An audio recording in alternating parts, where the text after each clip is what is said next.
Would you like to learn how to make delicious oat milk yogurt at home? Well, today on WTF, we're going to show you how to make oat milk yogurt and even a parfait.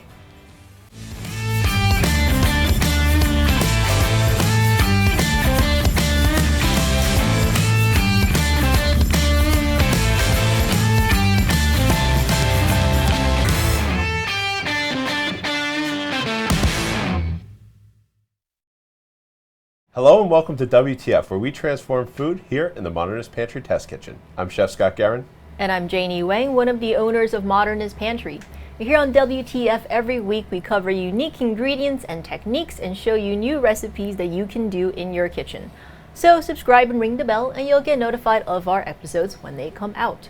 Today we're going to be showing you how to make a homemade oat milk yogurt and then how to turn that yogurt into a deliciously easy parfait. And what gave us the idea for this episode is when we came out with our oat milk episode a few months ago, and we asked people what they wanted to see made with oat milk. Yogurt was a really popular choice there. And so I think the first thing we were thinking about is, well, there's plenty of plant-based yogurts on the market. Is that really something we needed to do? So I know you ran out to the store and you got a bunch of yogurts. What did you find?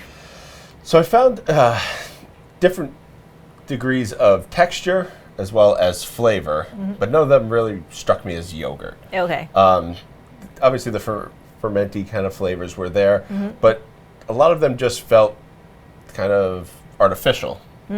So, and there was a definite degree of like some of them breaking and separating, so we wanted to make our own. Okay, that sounds really, really nice.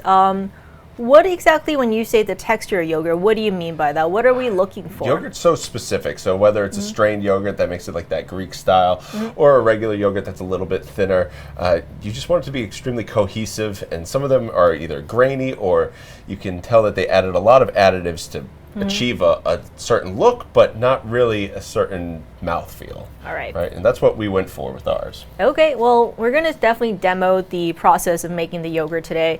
And if you haven't already, we do strongly recommend watching the oat milk episode, which will be linked at the end of this episode, because we're not going to cover everything. But I think the first thing we just kind of maybe want to recap is, how do you make your own oat milk at home, which is the basis of the yogurt? Yeah, so we actually use an ingredient called amylase, and amylase breaks down certain starches and creates the sugars that you could then, slightly naturally sweeten your oats, but also you're not thickening them, overly thickening them. So when we did this, we found a really nice texture by using around 12% oats to the total weight of the oat milk. So this is for every, 1 quart is going to be 880 grams of water and 120 grams of oats. So it's actually quite a bit of oats, but once you do it, you get this really nice kind of thick, creamy oat milk that then when you heat it has like the perfect consistency for yogurt. Okay. So we can actually get into that now, and we can really see exactly how it's going to look. And if you wanted to taste some of those, Janie. Sure. And what am I tasting here? These are the store-bought ones. So there's a bunch of different store-bought ones. Right. There's 2 nut milk ones, which is the first and the last one.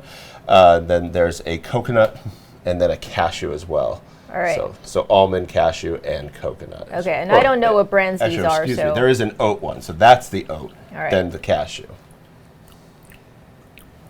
This one is very, very tart, but not. It tastes weird. So yeah, I found that there was definitely some of them that had too much of an acidic flavor, which, yes, yogurt generally does, but and these are all plain. There's nothing in them. Some of them have a little vanilla because you couldn't find like a purely plain one. But I like to add a little bit of sugar to mine just to make a nice, even flavor. It's balanced between the acidity and the sweetness. So I have a little bit of sugar here, and I'm going to add an ingredient, Pectin. So the Pectin is going to give us that kind of perfect texture. So when we dig our spoon into it, it holds up and it's not runny, but it's not so firm that it is a gel. I know which one you just tasted.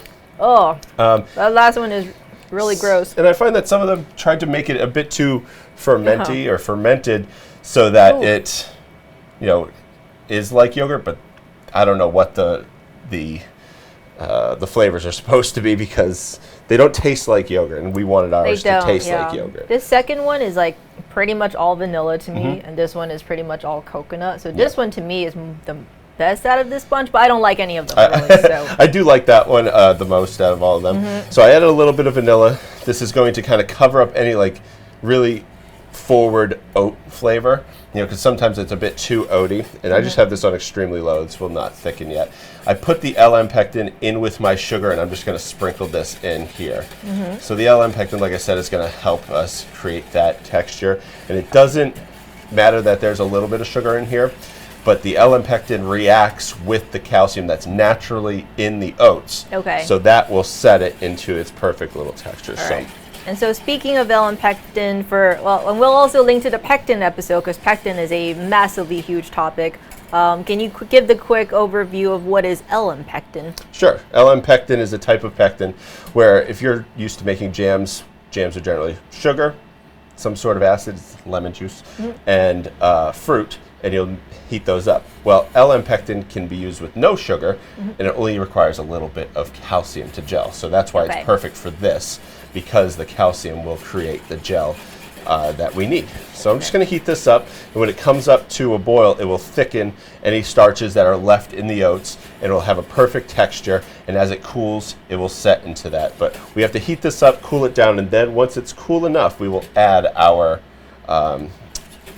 basically our seed yogurt. So we took one of these yogurts, it doesn't matter which one, because you're adding it to the oat milk, and then this is going to carry the live cultures into our yogurt, and we can create new yogurts every time. So once you make your first batch of yogurt, you can always save a little bit, make another batch, make another batch, make another batch. Nice. And it doesn't matter which one of these that you buy in order to get that culture. I mean, I would taste them and make sure you like the flavor. Because if you didn't like the flavor of, let's say, that last one, that flavor will carry over, because those are the cultures that will make that flavor. So taste them, see which one you like the most, and then you can go with it. All right. I picked the most neutral, just kind of yogurty flavoring one, so we can then add that. But you have to let this cool down. So we're going to bring this up to a boil, let it cool down a little bit, anywhere under 115 degrees Fahrenheit, and then we'll be able to seed our yogurt. All right, so we've heated up the oat milk, and we're just letting it cool for a little bit longer, so I have a chance to talk about this week's giveaway, which will be another bottle of Amylase for folks at home who want to make your own oat milk, make your own oat milk yogurt. And spoiler alert, we are also playing around with some oat milk desserts, so there probably is going to be a part 3 of the oat milk trilogy coming at some point in the future. So you want a bottle of Amylase. So in order to enter to win, just leave in the comments below something, an oat milk dessert that you would like to see us try to make, which will be really fun. All right, so I'm going to pass it back to Scott to kind of, talk through what are we looking at? Like, how do I know that this is ready, first of all? So first, the best way to know if it's ready is take a instant read thermometer, put it in there. If it's below 120, 115 degrees, you're ready to go. 'Cause you don't want to have it too hot. That's going to kill off all the active live cultures in our seed yogurt. So I'm just going to stir this up, and I'm going to pour this right into the middle. And basically, after I do this, then, let me get the rest of it out of here. Then I need to incubate it. So that basically means just heat it gently for a long period of time. Okay. So we have that mixed in. And what I'm going to do is I'm going to pour it into a mason jar. You can do it any size mason jar. You don't have to use like the pint. All right, and is sterilization part of this process too? Yes, yeah. So anytime you're fermenting anything, make sure to sterilize it so you're not getting some radical free agent in there that's going to ruin your yogurt. So, it looks thin now, which is fine. But once that LM pectin finally sets up and the incubation period's over, pop it in the refrigerator, and it's going to be perfect. So when you place on the lid, you want to tighten it. You don't want to clamp it down so hard, but you want to get it just past the point of, okay, that's where my fingers can tighten it to without cranking it on there. You don't want it to be too loose because then water will get in. It'll sit on the top. It'll be kind of unsightly. So I'm going to place this directly down in, and I can pull this one out. All right, and what temperature do you have that water bath at? So at 109 degrees, so a very low temp.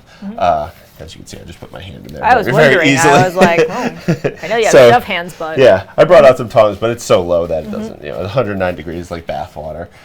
So you can put your hand directly in there, pull it right out, but you want to keep it in there for about 12 hours. Okay. Anything under that is fine, but 12 hours like really the minimum you want to go, just so you can get everything working in there and create a really nice yogurt. So if you want to try that one, Janie. Sure. So you can get see the texture of it. All right, you can kind of see this is pretty thick. Yep. So it's not like Greek yogurt, which reminds me.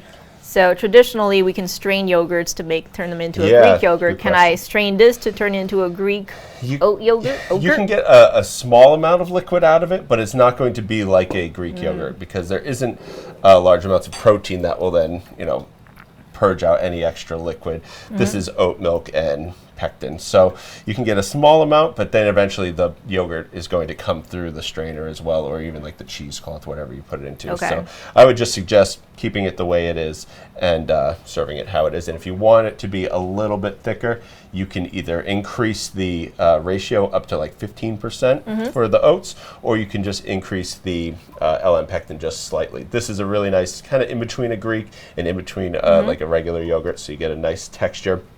It goes into a parfait nicely, which we're going to make right now. Yeah. And then you can also put it on whatever it is that you want to put the yogurt on, or you can dress it right up and eat it. It's delicious. Yeah, it's really nice. Like, I mean, I don't know what brands these are. I just tasted them and I don't like them. But this one is really, really nice.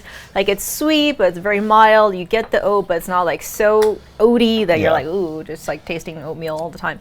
So it's really mild. It's like gently sweet. Yeah. I really dig it. I think it's kind of like a definitely way better than any of the other plant-based yogurt replacements, plant-based yogurts that we've tasted. The balance comes in with a lot of those That's things. a good word. So it is, because sometimes too acidic is really off-putting, and sometimes too sweet is really off-putting. So trying to find that right ratio of sweet to acidic is important, and that's hopefully what we found. But these are also customizable, so if you like a nice acidic yogurt, just put less sugar. Any recipe is customizable. Yeah, and that's kind of what we encourage here as well. I think a lot of times people ask us, like, what's the best way to do this? And usually the answer is however you think it tastes the best is the best way to do it. Right. And just a little bit more on top. Or if you wanted to, you can figure out how to make a really good. Scott likes like a really full bowl. Presentation's got to come out of the top. I think these. Yeah, goes great with the strawberries. So, as always, you can get all the links to this recipe and our oat milk recipes.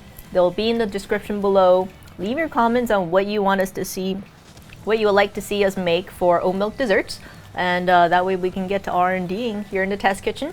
So until next week, I'm Janie Wang. And I'm Scott Garrett.